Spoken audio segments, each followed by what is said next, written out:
Bonjour chers immopreneurs, ici Bruno.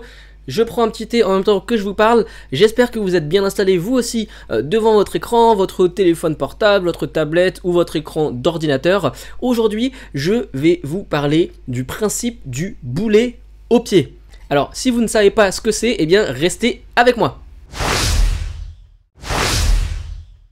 Alors pour vous expliquer le principe du boulet au pied, eh bien on va prendre une situation commune que peut-être vous avez déjà vécu. Le principe c'est de vous dire que chaque mois, si vous êtes en location aujourd'hui, c'est-à-dire si vous louez un appartement, une maison, eh bien cet argent est, comme qui dirait, jeté par les fenêtres. Et c'est souvent l'expression qui revient, jeté par les fenêtres, c'est-à-dire que l'argent va dans les poches d'un propriétaire qui lui rembourse le bien dans lequel vous habitez, et vous, au bout de 1 an, 10 ans ou 20 ans dans cet appartement, vous ne en retirerez rien à partir du moment où vous finissez le bail de location.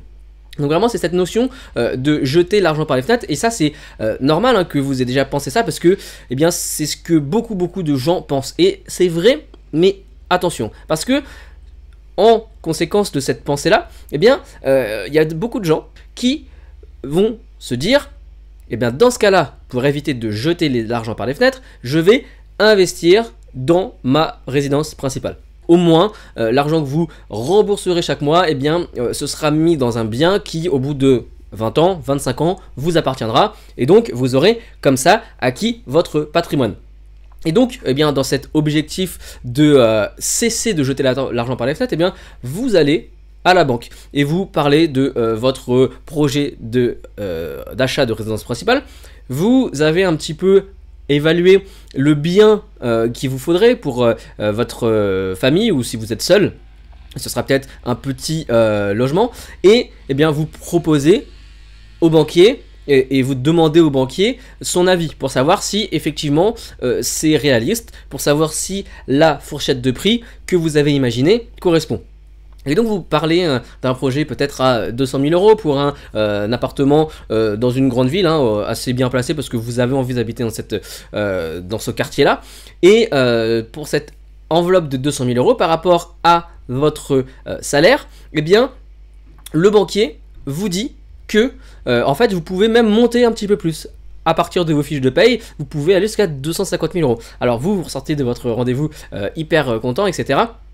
Je vous le raconte parce que ça est arrivé à un ami proche de moi qui récemment m'a dit ça. Et donc il savait qu'il avait la possibilité d'acheter plus grand que ce qu'il pensait à la base. Donc vraiment top.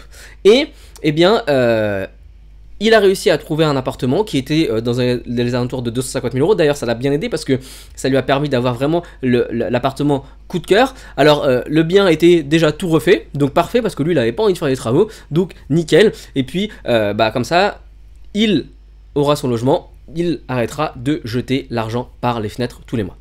Et puis, lorsqu'il a finalisé son bien, parce qu'il m'a dit, voilà, je sais ce que tu penses, qu'il ne faut pas investir dans sa résidence principale, mais moi j'avais vraiment envie d'avoir ma résidence principale avant de commencer à investir. Et puis là, il m'a dit, voilà, maintenant je me sens prêt à investir, est-ce que tu pourrais m'aider? Et donc, on a analysé un petit peu son potentiel d'emprunt bancaire aujourd'hui, et en fait il s'avère que mon ami a atteint la fameuse barre des 33% d'endettement.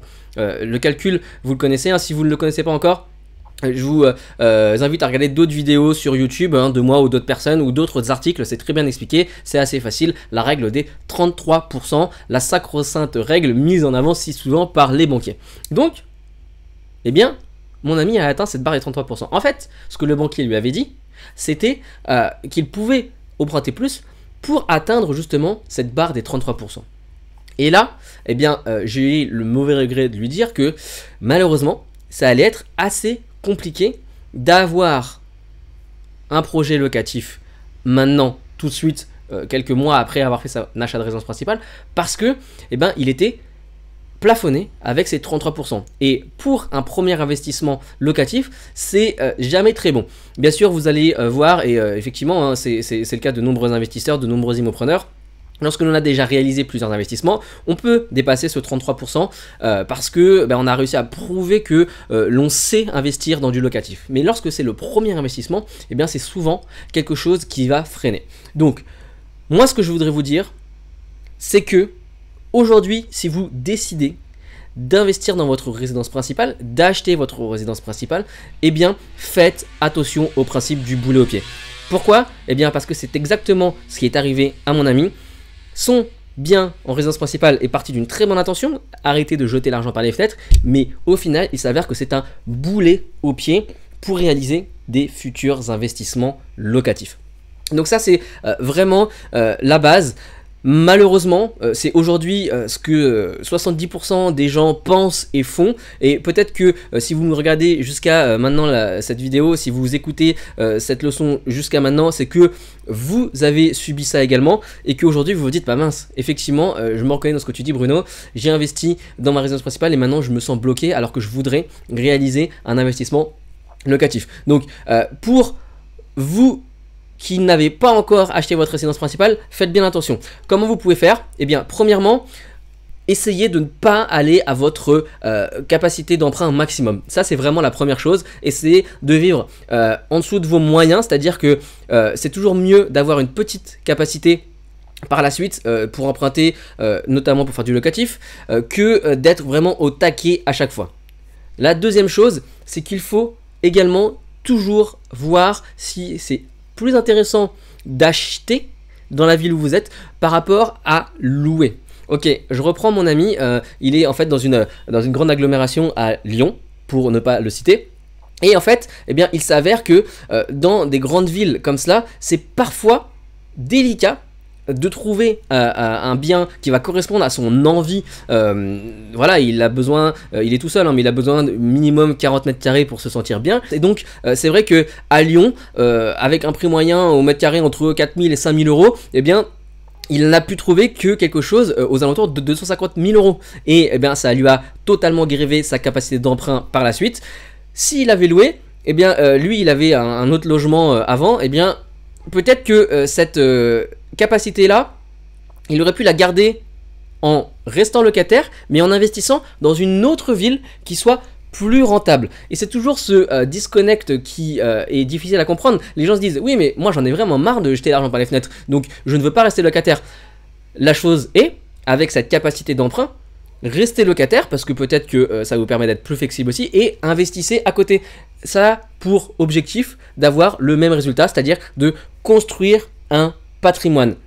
Et le loyer que vous payez chaque mois dans un appartement que vous louez, il n'est pas inclus dans le taux d'endettement. Il est inclus dans d'autres calculs, notamment le reste à vivre. Enfin tout ça, c'est des notions que d'ailleurs vous pouvez voir dans une des formations complètes sur le sujet qui s'appelle Budget Immo Pro. Mais c'est pas le sujet de cette vidéo. Le sujet, c'est vraiment de réussir à vous projeter dans comparatif, simulation entre combien je vais payer et combien je vais avoir en rentabilité dans un bien immobilier si je l'achète en tant que RRP ou si je loue et j'achète ailleurs. Et puis le troisième point, si vous avez déjà réalisé cet investissement dans une RP qui vous grève complètement votre capacité d'emprunt, il y a quand même des choses que vous pouvez faire dans la mesure du possible. Ça, en fonction du salaire que vous avez, en fonction du reste à vivre, j'en ai parlé et c'est une notion qui est importante. Donc, par exemple, faire des partenariats, refinancer ou alors faire une stratégie d'acquisition RP plus location. Ce n'est pas forcément foutu pour vous, il faut rester créatif, mais l'important c'est d'essayer de toujours avoir une marge, de dégager une marge. Si vous avez les connaissances, dégagez une marge avec quelqu'un d'autre en partenariat. Si vous avez une RP, peut-être que vous pourrez réussir à refinancer pour redégager une marge pour faire un investissement locatif. Et puis, lorsque vous aurez fait ce premier investissement locatif, là, on va pouvoir parler avec des taux investisseurs, taux d'endettement différentiel, enfin des notions que vous pourrez voir dans d'autres formations, dans d'autres vidéos et qui sont très intéressantes. C'est tout pour moi. Alors si vous êtes intéressé pour savoir toutes les notions que je vais donner à la fin, le refinancement, le partenariat ou d'autres manières de augmenter votre capacité d'emprunt même en ayant déjà une résidence principale, il y a une chose qui est très intéressante, c'est l'hypothèque sur votre bien actuel. Je vous recommande la formation budget IMO Pro, donc qui est payante, hein, elle n'est pas faite pour tout le monde, vraiment elle est faite pour les gens qui veulent augmenter leur capacité d'emprunt. Et avant de rejoindre cette formation, eh bien, je vous offre un cadeau bonus qui est issu de cette formation, qui est la fiche des 27 stratégies immobilières en fonction de votre budget. Vous allez voir, en fait, cette fiche, elle va déterminer en fonction de votre capacité d'emprunt, ou alors même si vous avez du cash aujourd'hui, eh bien quelle stratégie vous pouvez mettre en place en fonction de cette tranche de budget, en fonction de votre localisation, en fonction de votre envie en tant qu'investisseur et votre temps disponible. Et ça va vous suggérer une stratégie qui va vous correspondre et qui va vraiment être personnelle. Moi, je ne vais pas pouvoir vous donner la solution. Il suffit de suivre l'arbre de décision dans cette fiche et vous allez avoir quelque chose qui est fait selon votre profil. Voilà, c'est tout pour moi, c'est tout pour cette vidéo. J'espère que vous avez apprécié. Si c'est le cas, mettez un pouce et surtout, hein, avant de vous quitter, j'aimerais vous répéter, essayez de ne jamais vous accrocher un boulet au pied. N'investissez pas au maximum de votre capacité d'emprunt et vérifiez si vous ne pouvez pas investir plutôt que acheter votre RP si vous habitez dans une grande ville. Salut!